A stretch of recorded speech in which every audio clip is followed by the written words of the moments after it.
Guys দেখেন কালকে কি পরিমাণ বৃষ্টি হচ্ছিল আর আজকে সকাল থেকে কি পরিমাণ রোদের তাপ। এই সময় কি এরকম রোদ গরম হয় বলেন?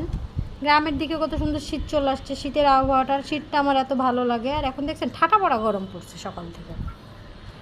তো দেখানো হলো রাজশাহীর ওয়েদার এরকমই, কখনো ঠান্ডা, কখনো গরম, কখনো ঝড় বৃষ্টি এরকমই। তো দুপুরে রান্না করা লাগবে, তো দুপুরে রান্না করার জন্য চলে আসছে অনেকদিন পর আজকে রান্নার ভিডিও শেয়ার করতেছি। তো এই যে এখানে আমি হচ্ছে আলু বেগুন লম্বা লম্বা করে কেটে নিচ্ছি, আর এখানে কাঁচামরিচ ধনে ধনে পাতা টমেটো একদম হাতে মাখানো তরকারি, পুপুরি।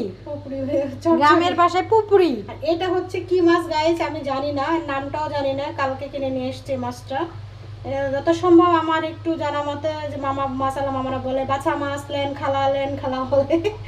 এইটা হচ্ছে এই মাছটা, কিন্তু সঠিক আমি নাম জানি না। যদি আপনারা জেনে থাকেন অবশ্যই কমেন্টস করে কমেন্ট বক্সে জানাবেন।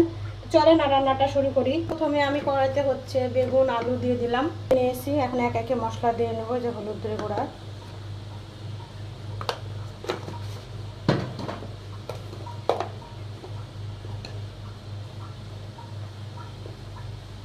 ঝালের গুঁড়া,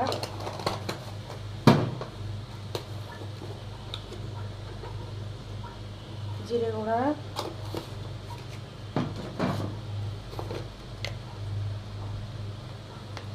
যেহেতু ধনে পাতা ইউজ করবো তাই ধনে গুঁড়া একটু অল্প করে দিলাম। এই যে ধনে গুঁড়া,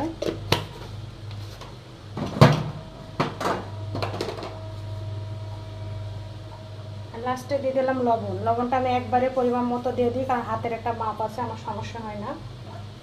অনেকে চাখার পর দেয়। এবার লাস্টে দেবো তেল,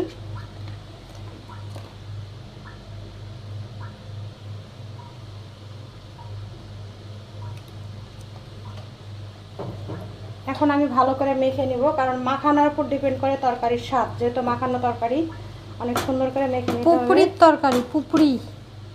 পুকুরি কেন বলতেছো, চচ্চড়ি বলো। কেন ওই যে ছতরের মা, ছতরাপুর মা বলে না পুপুরি, হাতে মেখে পুপুরি করমু সেই স্বাদ করে, আর সেই করে ভাত খামো। আজকে আমরা সেই করে খাবো। এই যে দেখেন, পুপুরি চচ্চড়ি না পুপুরি। আন্টি আপনার কথা বলছি এভাবে, আপনি আবার ভিডিওটা দেখে আবার মাইন্ড করেন না।